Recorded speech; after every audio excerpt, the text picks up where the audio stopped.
sain pour chaque enfant.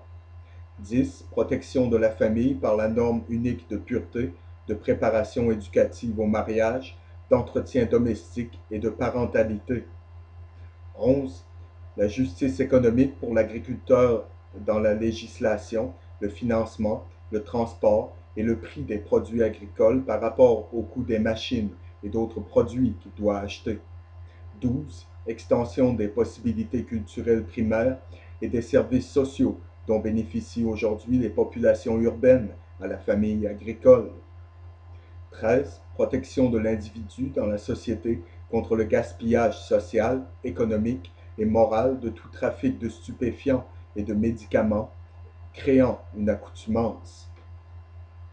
14. Application du principe de la rédemption au traitement des délinquants, la réforme des méthodes et des établissements pénitentiaires et correctionnels et de la procédure judiciaire pénale. 15. La justice, l'opportunité et l'égalité des droits pour tous, la bonne volonté mutuelle et la coopération entre les groupes raciaux, économiques et religieux. 16. Refus de la guerre, réduction drastique des armements, participation à des organismes internationaux pour le règlement pacifique de toutes les controverses, la construction d'un ordre mondial coopératif. 17. Reconnaissance et maintien des droits et des responsabilités de la liberté d'expression, de la liberté de réunion et d'une presse libre, l'encouragement de la libre communication d'esprit à esprit comme essentiel à la découverte de la vérité.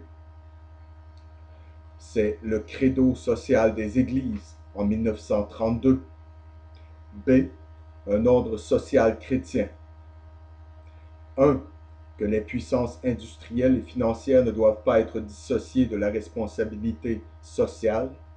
Ceux qui exercent ce pouvoir doivent toujours avoir en vue le bien de l'industrie ou de l'entreprise dans son ensemble et aussi le bien commun.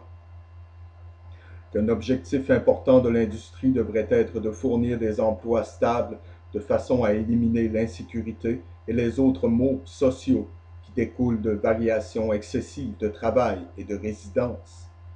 3. Qu'alors que les machines sont introduites dans l'industrie, les travailleurs ainsi déplacés doivent être garantis d'une protection adéquate. 4. Que l'emploi doit être disponible pour les travailleurs à au moins un revenu de subsistance familiale. 5. Qu'un ordre social chrétien en Amérique espérera une certaine participation des salariés aux bénéfices et à la gestion. 6. Qu'une large distribution de la propriété des biens de production devrait être encouragée par la législation. 7. Qu'il devrait y avoir des limites d'heures de travail en accord avec les besoins humains pour le repos et la détente. Cela est particulièrement vrai en ce qui concerne le travail des femmes et des jeunes. L'emploi industriel des enfants en dehors de la famille devrait être interdit.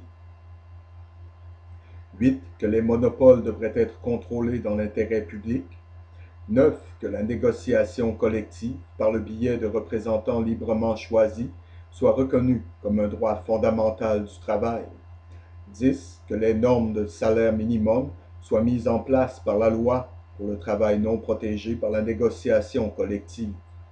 11. Que la légitimité de la recherche du profit et le développement et la conduite des affaires soient franchement reconnus et son contrôle dans l'intérêt du bien commun ne doit pas viser à son extinction. 12. Qu'il doit y avoir une augmentation de la richesse produite si l'on veut avoir une augmentation suffisante de la richesse distribuée. 13. Qu'un objectif approprié de politique monétaire soit d'éviter les fluctuations rapides et violentes dans les niveaux de prix des produits de base. 14. Qu'après qu'un homme a donné sa vie productive à l'industrie, il doit être assuré de la sécurité contre la maladie et la vieillesse dépendante. 15. Qu'un équilibre doit être maintenu entre la population agricole et industrielle et entre les récompenses pour l'activité industrielle et agricole. 16. Qu'un système agricole sain encouragera la ferme familiale plutôt que l'exploitation commerciale. 17. Qu'un ordre social chrétien implique un logement décent pour tous les gens. 18. Que la famille, plutôt que l'individu, est l'unité sociale et économique, et ses besoins doivent être reconnus à la fois par l'industrie et par l'État. 20. Qu'un ordre social chrétien, organisé sur la base d'industries, d'occupations et de professions autonomes, selon le plan proposé par Pie XI dans son encyclique sur la reconstruction de l'ordre social, établira la justice sociale et favorisera la paix industrielle. 21. Qu'un ordre social chrétien puisse être maintenu que sur la base d'une acceptation pleine et entière de la personne et des enseignements de Jésus-Christ. Au-delà de l'énoncé de ces principes, nous sommes chargés de la poursuite de la responsabilité de les traduire en action. Conférence du National Catholic Welfare, Déclaration 1938. Maintenant, mesdames et messieurs, il y a quelques bonnes choses là-dedans qui aideraient tout le monde énormément. Il y a aussi le fil net et indiscutable du socialisme marxiste et du communisme dans ces déclarations. Mon point est le suivant. Dans ma série sur les mystères, ou Babylone Mystère, j'ai souligné qu'au plus haut niveau, mesdames et messieurs, la loge n'est pas différente de l'Église ou du Vatican. Et le résultat, si l'un d'eux gagne le contrôle du monde ou de la nation, sera exactement le même. J'ai aussi documenté, comme l'a fait Pierre Compton dans son livre intitulé The Broken Cross, l'infiltration et l'occupation du Vatican par les membres hautement gradés des mystères.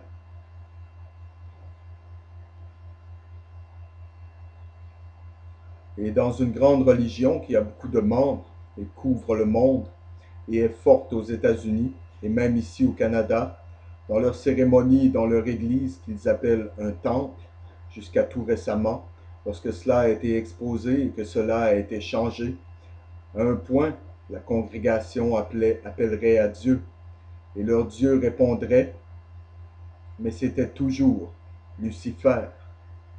Lucifer. Maintenant, je respecte le droit de tout le monde d'adorer à quelque autel qu'ils veulent, donc je ne vais pas nommer l'Église. Ceci est à partir d'un livre intitulé Délivrance par J. F. Rutherford. C'est publié par l'Association internationale des étudiants de la Bible, la Watchtower Bible and Tract Society des témoins de Jéhovah. Sur la page titre, sous le titre Délivrance, je cite une inscription vivante du plan divin, en particulier décrivant les étapes progressives de Dieu contre le mal et montrant le renversement final du diable et de toutes ses institutions méchantes, la délivrance du peuple et la mise en place du gouvernement juste sur la terre. Et à la page 14, sous le titre de Lucifer, parmi les créatures puissantes de Dieu Jéhovah, est celui d'abord appelé Lucifer. Son nom signifie porteur de lumière ou étoile du matin. Le prophète de Dieu parle de lui comme du fils de l'aurore. Il serait difficile de trouver des mots plus descriptifs de la beauté. Il serait difficile de trouver des mots plus descriptifs de la beauté. Il appartenait à la sphère céleste et était donc dans le saint royaume de Dieu, et la description de lui montre qu'il resplendissait parmi les autres de ce lieu magnifique. Cette description indique qu'il était plus éclatant que les autres créatures du ciel. De lui, il est écrit que toutes les pierres précieuses te recouvraient, rubis, topaz et jaspe, chrysolite, onyx et jade, saphir, turquoise et émeraude, et d'or était le travail de tes montures et de tes alvéoles en toi. Au jour de ta création, elles furent préparées.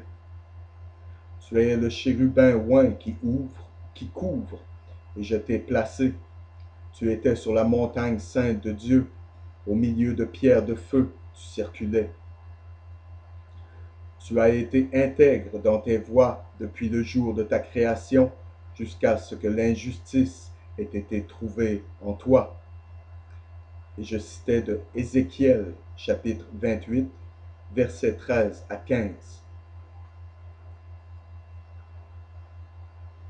Quand nous regardons dans le grand espace, et je continue à citer du livre Délivrance, quand nous regardons dans le grand espace au-dessus de nous la nuit, nous voyons d'innombrables étoiles, même à l'œil nu. Mais avec une puissante lentille, des myriades de ces boules de feu peuvent être vues, reflétant la gloire du grand Créateur. Sans aucun doute, cet être puissant, Lucifer, tout glorieux et beau dans ses habits, a eu le privilège de monter et de descendre au milieu de ces étoiles ou des planètes et de festoyer sur les merveilles de la création.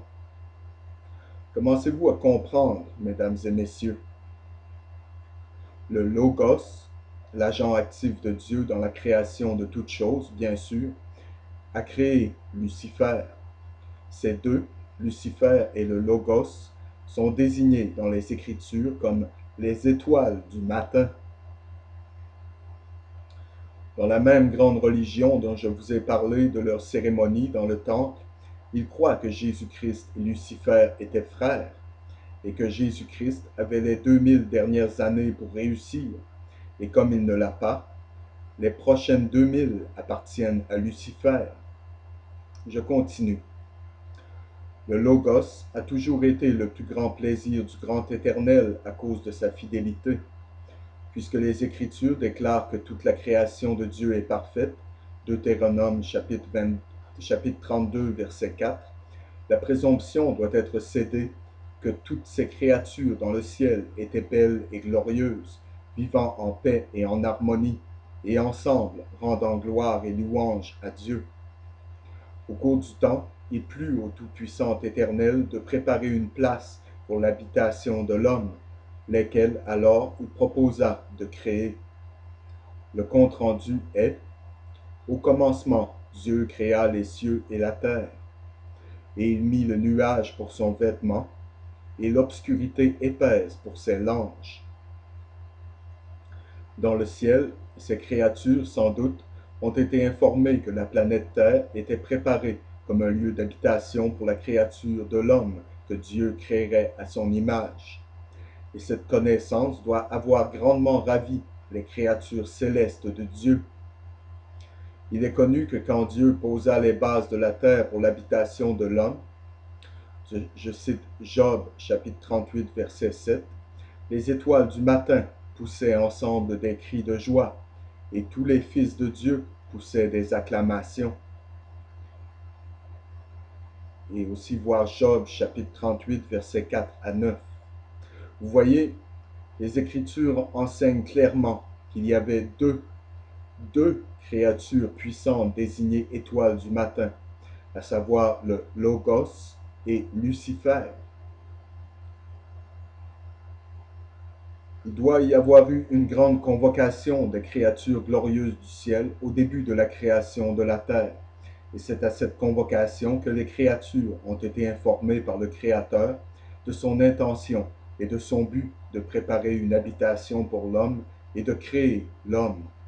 Et là, ces deux êtres puissants, les étoiles du matin, ont chanté ensemble une chanson de louange à l'Éternel, et chacun des fils de Dieu était si heureux par la chanson qu'ils criaient ensemble de joie.